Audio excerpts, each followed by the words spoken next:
Never in my life did I ever think I was gonna be making a video like this. I used to be a Christian when I was younger, from 13 to like 18. And in those short 5 years, I saw some things that to this day I don't tell people because I don't think most people would understand it.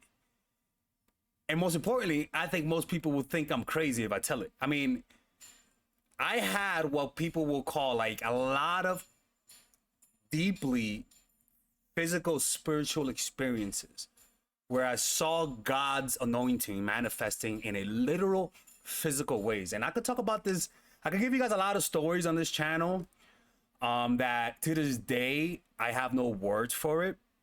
Now, the reason why I'm making this video and the reason why I started this channel is because I did see the power of God in a way that I never expected. Like, if you guys know me, I smoked a lot of weed and I had an addiction to partying and doing MDMA. And nothing that I did stopped it. And one day, I just sat down, got on my knees and prayed. And I asked God, remove this addiction. I never done that before. I always did ayahuasca. I'll do meditation retreats. The next day I woke up, I'm not even kidding with you. The desires just faded away. Just like that. And I was left shocked, but I was still doubtful. And ever since then, I started asking God under the premises of do your will. That's the most important thing. You can't be praying to God aggressively. It has to be a request based on his will.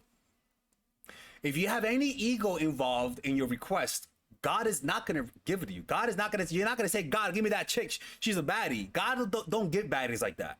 It has to be within his will. And because of that, the last few days, I've just been feeling extremely compelled to make these videos and to even start this channel. I don't know where I'm going to take this channel, to be honest with you. I planned on starting this channel back in 2009, actually. In 2008 or 2009, I planned on making this channel, but I stopped going to church. I imagine if I would have started, where it would have been. But in that time, I saw a lot of experiences where I would lay hands on people and God will literally put his anointing on him. I've seen God, and I'll say this, and I'm only going to say this now. If you guys know me, I have another channel. It's called Mindful Attraction. I'll never talk about that on that channel, okay? I'm just going to be honest with you because it just sounds too unbelievable. I've seen God flat feet give it curves. I've seen God, and don't even ask me why. I've seen God put golden things, golden glitter with multiple colors of the rainbow in my hand in a physical way that left me shocked till this day. I have no words for that. And you might say, why? Why does God do that to you? What makes you special? Nothing, actually. The thing is that these outward miracle manifestations are never a reflection of the purity of your connection with God, actually. God, a lot of the times, uses people that you know that could potentially be living double lives. God uses people. Even people who are secretly sinning, God still uses them. I mean, you've seen in the Bible a lot of flawed prophets, a lot of flawed kings, and God still did miracles through them. Because God picks certain people, but at the end of the day, that is not a reflection of how pure your connection with God is. It's just that God chooses you to perform certain things. That is a fact. That is a fact. So never be fooled by people who could do miracles. Never assume that they're walking the life in a straight, narrow way, because God works with people in a very mysterious way. That's why you shouldn't follow people who could put their hands up and people fall. When I was younger, I would preach. I remember when I first started, it was crazy. I began with a desire to be a preacher. I remember one time I was reading the Bible.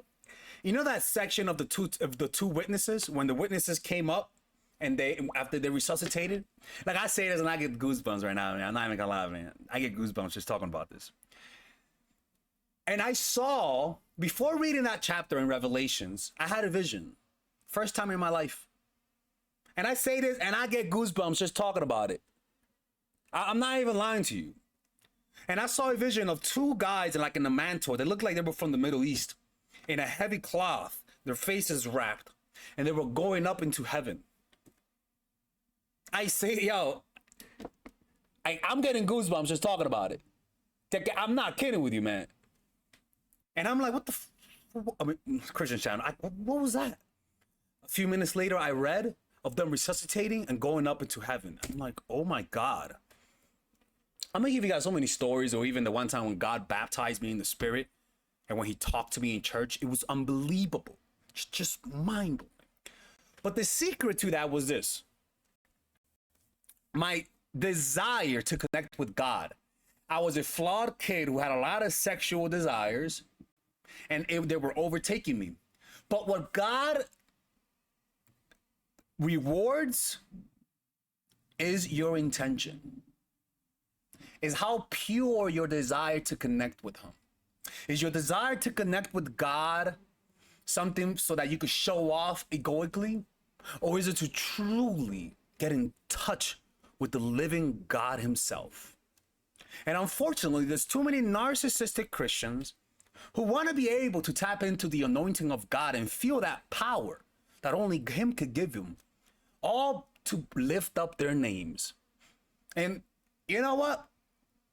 We've seen a lot of those people, and a lot of them are successful, and God uses a lot of them. But at the end of the day, when they're done and they die, God is going to want to have a talk. It's one of those paradoxes that God will still use you, even if you're not living that life. I've seen people who God uses live a less Christian life than a person who have no gifts of the Spirit, but they live a pure life. Who do you think, quote unquote, wins in the end?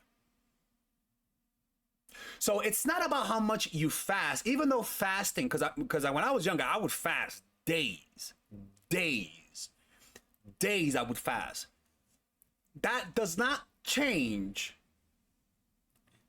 your, almost like the purity, the devotion for God. Because a lot of the times when God gives you gifts of the Spirit, you end up becoming corrupted by it because your ego gets inflated. I'm God's chosen person. When I lay hands on people, God heals. I had a tendency when I was younger that God used to answer a lot of my prayers. I had just an unbelievable belief in God when I would put my hand over someone that God was going to answer that prayer.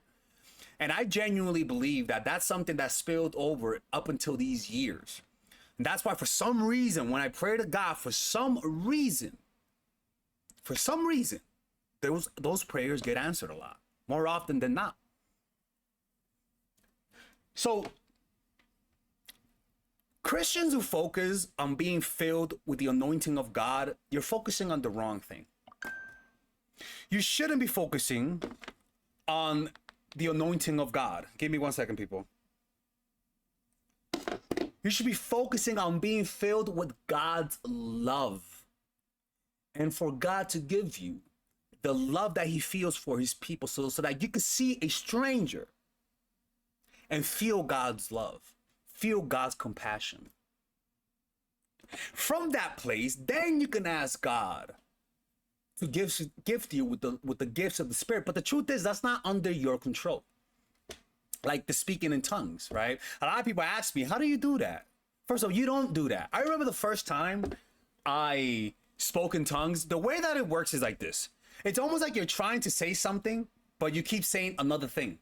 You know when you have a Freudian slip and you say like park go rather than go to the park, right? Now imagine that you confuse what you're saying, but for multiple sentences, where you're trying to say something, but you mistakenly say something else. But imagine that no matter how much you try, you can't say what you want to say, but something else comes out. That's speaking in tongues right there. And I'm gonna say this, and this might turn some people off. I've experienced also what it is for the interpretation of tongues.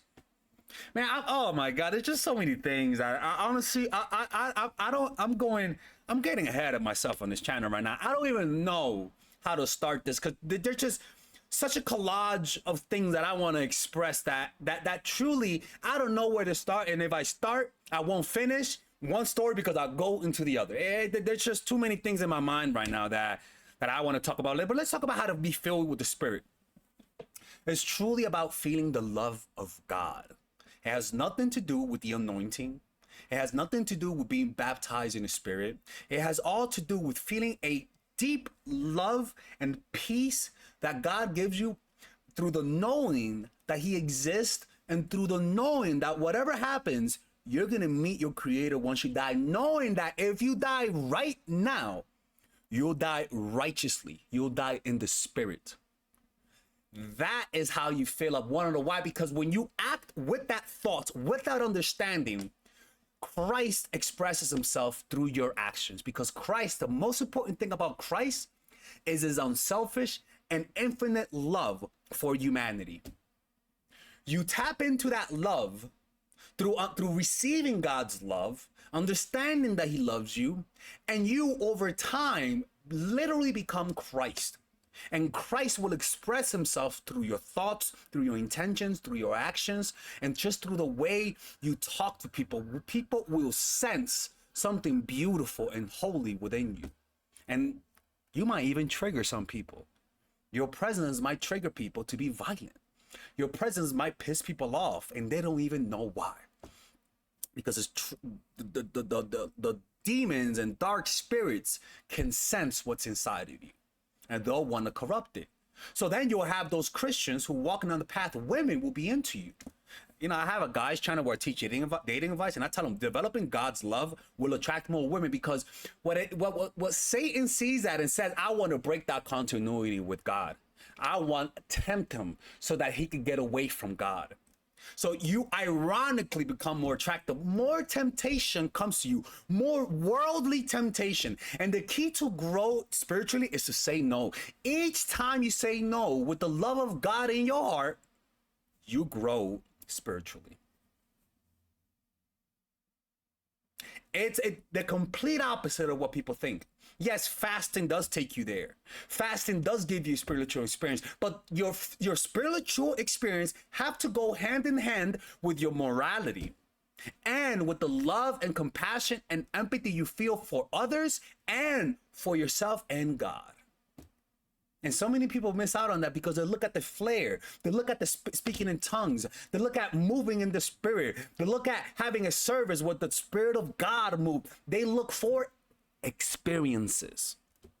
Even in Buddhism says that when you feel banga is the disillusionment of the body, the disillusionment of the ego through feeling the subatomic vibrations you feel whenever you become aware of sensations and deepen and penetrate to become aware of the most subtlest and subtlest and subtlest sensations, where you reach that one string, which in reality is string theory, and you feel the vibrations all across your body. It'll translate into your body becoming transparent, because everything is transparent, and it'll create a transparency of you, and you'll be able to see everything as is, and that literally feels like a vibration all throughout your body, because the truth is your body is vibrating at a subatomic level, but the illusion of the ego blocks you from feeling those vibrations. Feel those vibrations and the ego becomes disillusioned.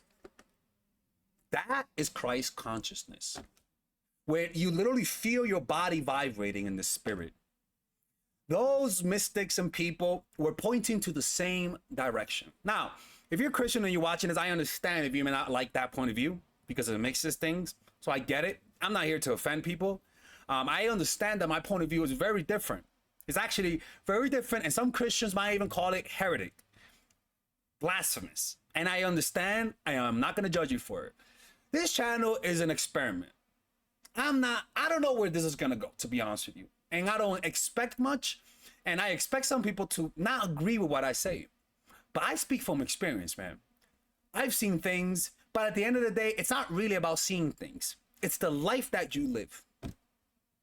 The life that you live